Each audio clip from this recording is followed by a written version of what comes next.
शरीर का सारा रक्त बह जाना चाहिए. Today I'm going to explain a movie called Baahubali. The film begins with Shivagami, wounded, running to the foot of a waterfall with a boy in her arms. Realizing that the soldiers continue to pursue her, the woman walks backwards to cover her tracks.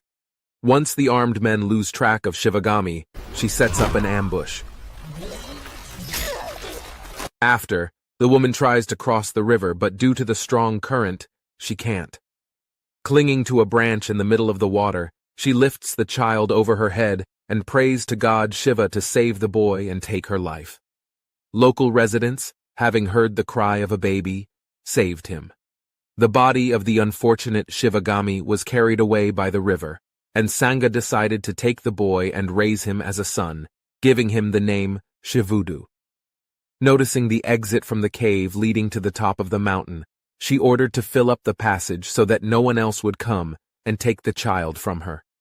Since childhood, Shivudu has dreamed of climbing to the top of the mountain, but Sangha warns her son that there are demons and cursed people, so it's freaking dangerous at the top. Despite this, he continues unsuccessful attempts to climb up.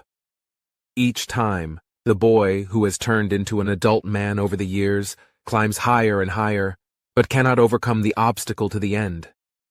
Realizing that persuasion is useless, Sangha appealed to the god Shiva and decides to pray for her son to forget about grief. She says a prayer and must wash the statue 100 times, bringing water from the river to it. Seeing how the elderly mother was suffering, Shivudu broke the monument and, tearing it off the ground, carried it under the waterfall so that it would wash it instead of Sangi.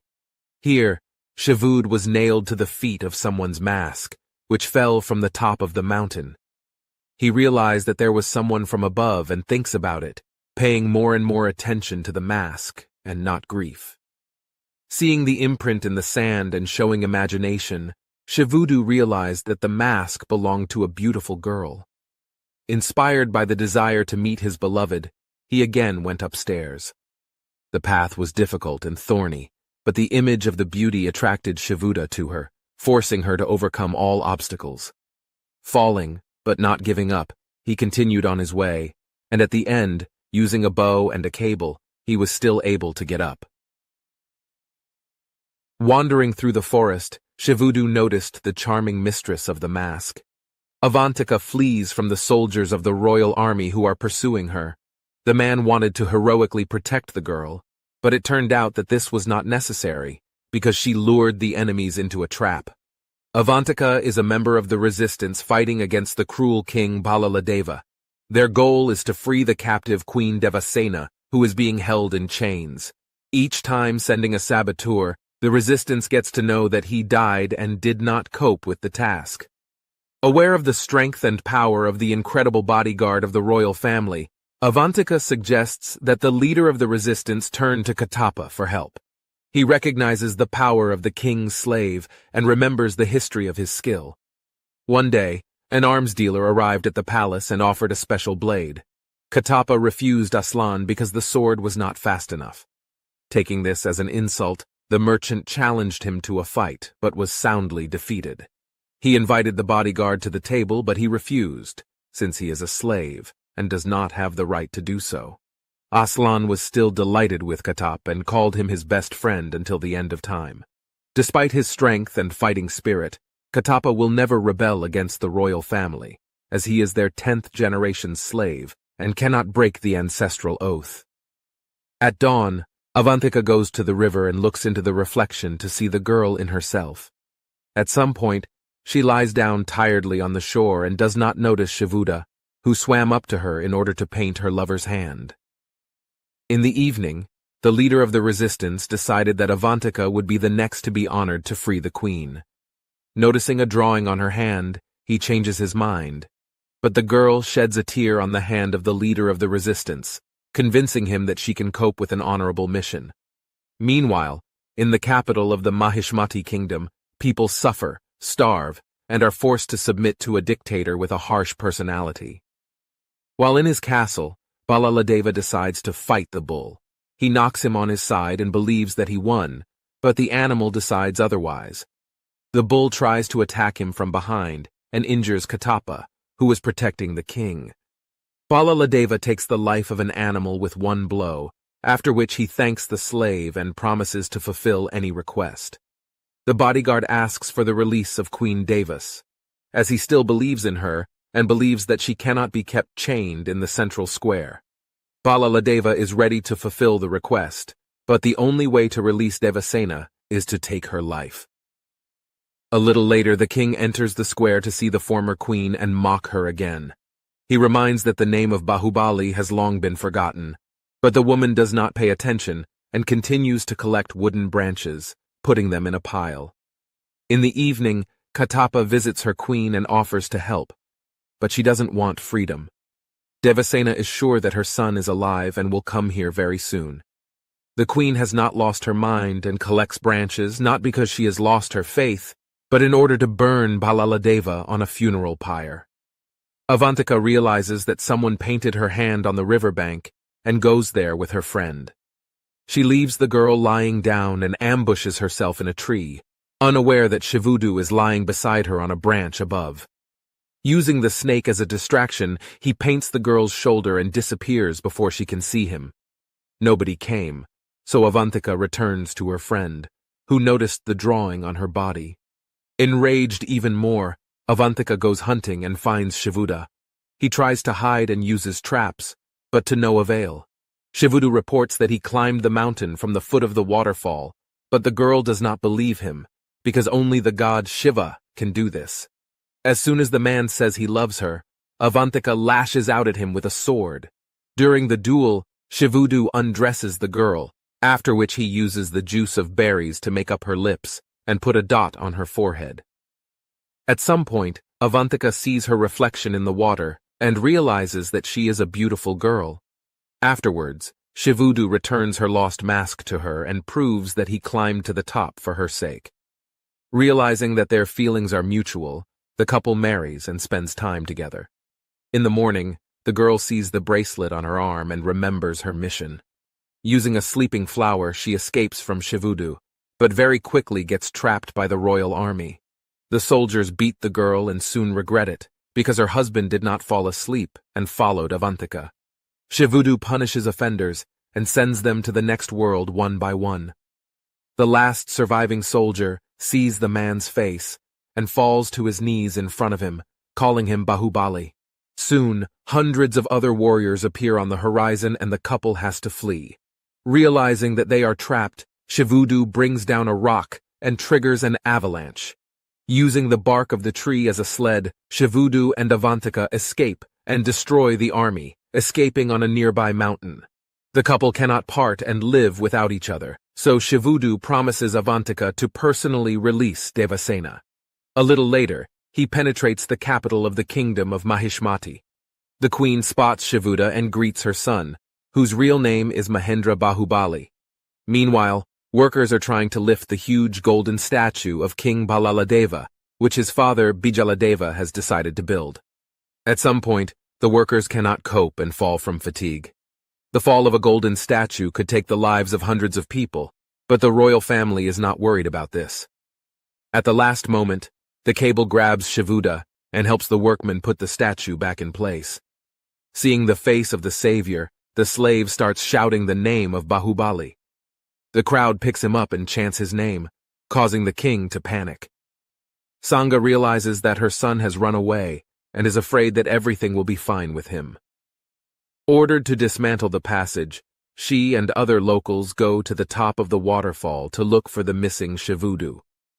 Meanwhile, the king gathers soldiers in his chambers to find out who was the first to name Baahubali. Shivudu, pretending to be one of the soldiers, says he saw Baahubali, after which he starts a fire and escapes. Balaladeva saw his face and is shocked that Baahubali is not fiction. He is really here. After dealing with a dozen soldiers, Shivudu frees the captive queen Devasena and tries to escape. The guards use burning hay as a barrier, but the fire is unable to stop the heir of Baahubali.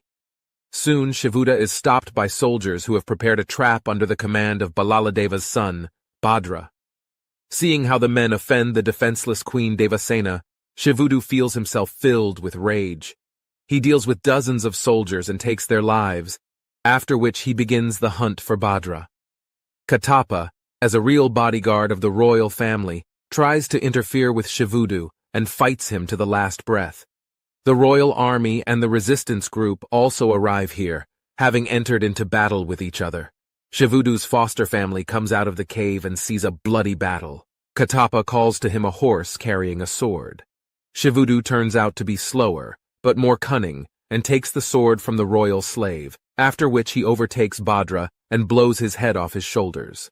Kattappa decides to take revenge, but recognizes Shivudu as Baahubali's little heir. He falls on his knees in front of him and puts the man's foot on his head just like 25 years ago on his birthday. At dawn, Kattappa thanks his adoptive parents for raising the son of King Amarendra, Baahubali.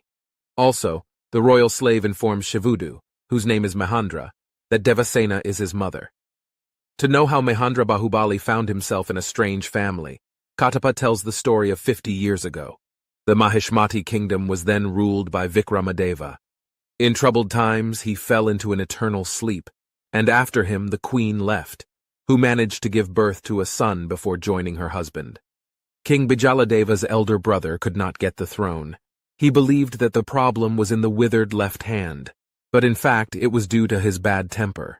There could also be a coup in the kingdom, but Shivagami quickly suppressed it, taking the life of Martand.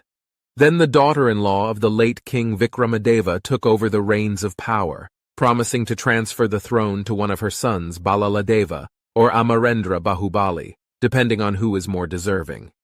Both princes grew up and studied together, but Balaladeva was more cruel, in contrast to the humane and generous Amarendra. The guy could save his mother from a scorpion, at the cost of his life, and dine with the slave Kattappa, not considering it humiliating. They soon grew up to become brilliant warriors, which caused difficulty in choosing a new king. Meanwhile, one of the court servants has stolen the kingdom's military secrets. The brothers went after Saketa to bring him home and find out who decided to declare war on them. On the way to the goal, the princes showed cunning and courage, almost tempted by 3 dancing beauties, but still managed to resist the temptation to catch the traitor. Saketa decided not to give up and jumped off the cliff, but Amarendra jumped after him.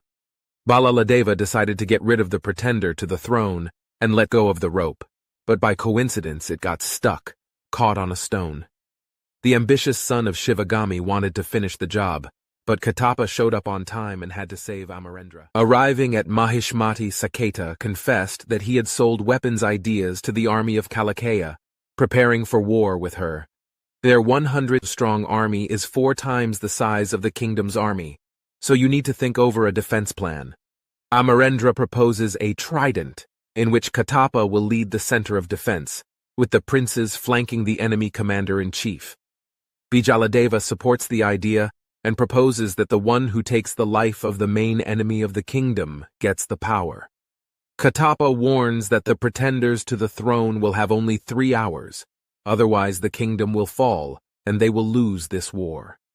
In preparation for the upcoming battle, Bijaladeva hands over most of the weapons to her son's army so that he wins.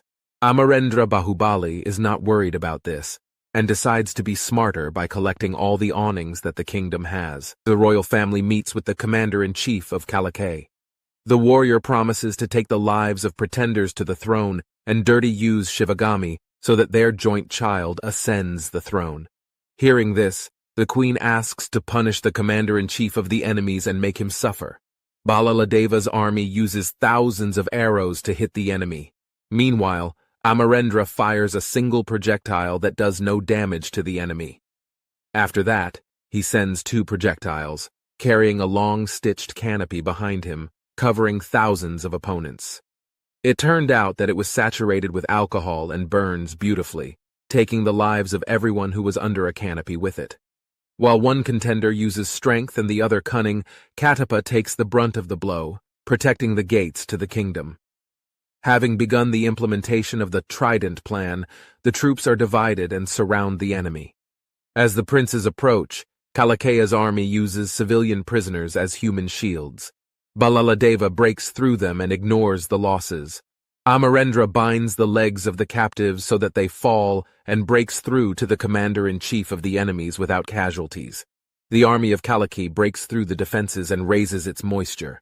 The residents and soldiers of Mahishmati accept defeat and begin to retreat. Amarendra Baahubali stops them and reminds them that there is nothing worse than cowardice on the battlefield. The inspiring speech of the prince makes the warriors take up arms again and fight back the enemy.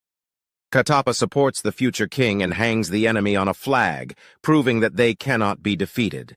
Applicants for the throne synchronously approach the commander-in-chief, Kalaki, demolishing everything in their path.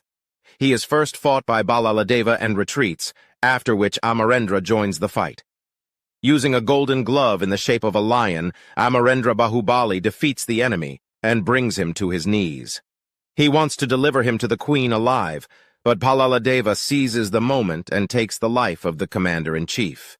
The enemy retreats and Bijaladeva greets her son as the future king. Shivagami reminds that the king should value the lives of people and appoints his son as commander of the troops, and gives the throne to Amarendra Baahubali. Having finished his story, Kattappa admits that the true king is no more, and Mahendra has no father.